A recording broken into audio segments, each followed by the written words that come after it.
morning everyone. Assalamualaikum warahmatullahi wabarakatuh. How are you today? I'm very well, thank you. Okay, let me check the attendance. Is there anyone absent today? No? Okay, before we start the class, let's pray together first. Well, today we are going to learn about figurative language in a poem. So, figurative language is the important elements in making a poem. Why? Because it will make your poem more colorful statement and aesthetic writing. So, figurative language is a language that use word or expression with a meaning that is different with the literal interpretation. Jadi kalau di bahasa Indonesia atau yang kita lebih familiar ya, figurative language ini kita sebut yang namanya majas. Jadi ini adalah sebuah bahasa yang menggunakan kata atau ungkapan yang memiliki makna bukan makna yang sesungguhnya. Biasanya untuk menuangkan ide si penulis menggunakan perbandingan-perbandingan sehingga kata-katanya akan terdengar lebih menarik atau estetik.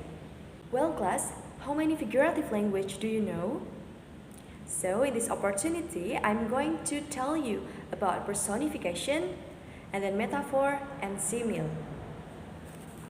The first is personification. So, personification is a figurative language that gives human forms, feelings, or powers to an animal, object, or ideas. Ya, jadi dalam bahasa Indonesia, majas personifikasi adalah mengumpamakan benda mati seolah-olah memiliki sifat seperti manusia. For example, the sun played hide and seek with the clouds. Ya, jadi matahari bermain-main petak umpet dengan awan, padahal kita tahu mereka tidak bisa melakukannya ya. Jadi matahari dan awan ini tidak bisa bermain petak umpet. Next, the sky was full of dancing star. Nah, dalam kalimat ini dia bilang langit penuh dengan bintang-bintang yang menari ya. Jadi seolah-olah bintang itu bisa menari, padahal tentunya tidak seperti itu. Nah, itulah beberapa contoh dari majas personifikasi. Metaphor is a figurative language in which a word or phrase is taken out of its usual setting and placed with another word to suggest a likeness. Ya, jadi metafor ini adalah membandingkan dua hal yang sebenarnya memiliki makna yang berbeda. For example, time is money. Waktu adalah uang.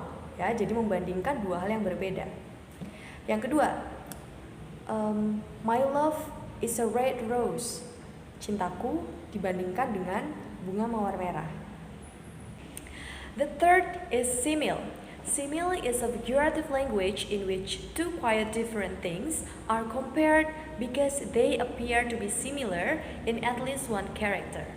So, jadi simile ini hampir sama dengan metafor, hanya saja dia menggunakan perbandingan langsung. Ya, for example, cat's eyes are like marbles. When we said cat's eyes are like marbles atau mata kucing mirip dengan kelereng, tidak berarti it doesn't mean that we believe that cat's eyes are really like or the same with marbles. Ya, jadi kalau kita bilang mata kucing itu seperti kelereng, bukan berarti kita percaya bahwa itu yang sebetulnya ya. Hanya saja dua hal ini memiliki kemiripan ya, mungkin sama-sama bulat, sama-sama bersinar seperti itu.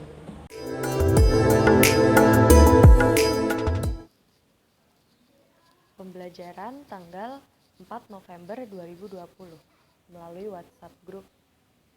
Diawali dengan absen kelas yang dikirim linknya sebelum pelajaran dimulai. Kemudian kelas mulai pukul 8.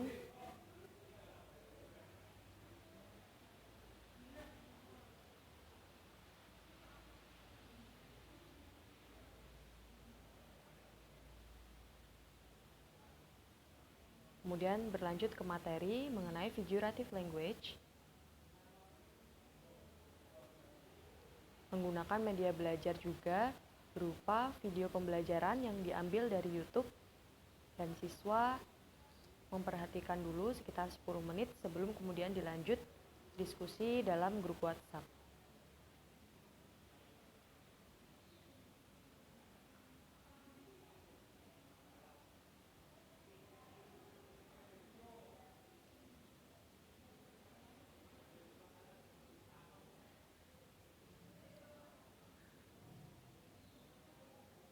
Di sini sekaligus tanya jawab dan membuat siswa belajar untuk aktif.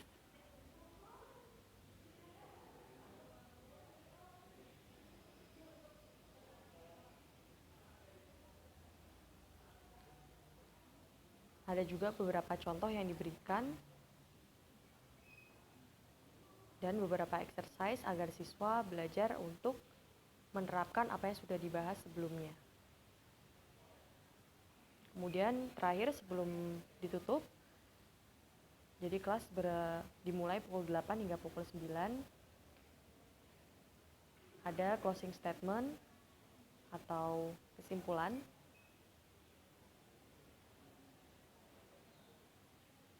Kemudian ada penugasan.